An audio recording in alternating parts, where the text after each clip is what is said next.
Astăzi este o zi deosebită pentru mine și pentru întreaga familie.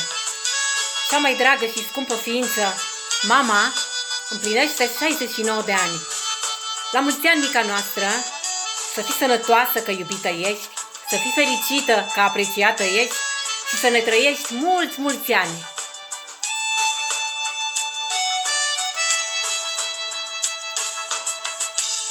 Mulțumesc, iubită mamă,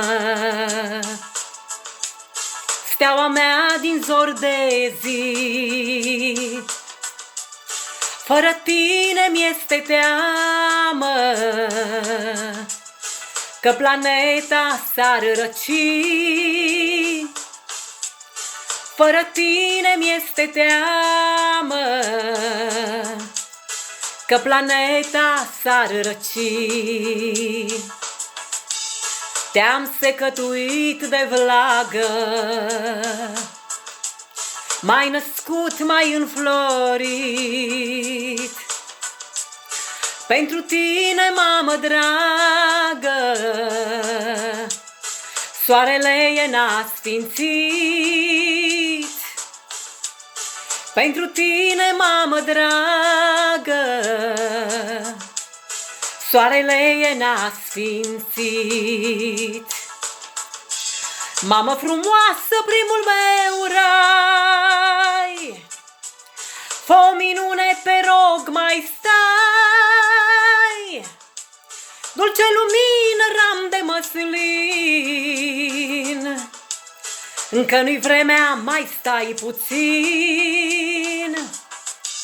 Dulce lumină, ram de măslin, încă nu-i vremea, mai stai puțin.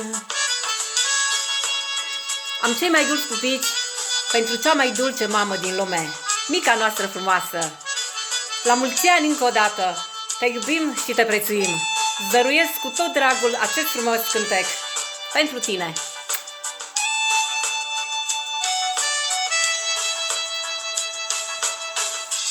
Mamă frumoasă, primul meu rai, fă o minune, te rog, mai stai. Dulce lumină, ram de măslin, încă nu-i vremea, mai stai puțin. Dulce lumină, ram de măslin,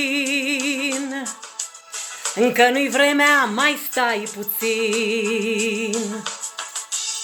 Legea tainică a firii nu pleca fără să mi lași zăcămintele iubirii.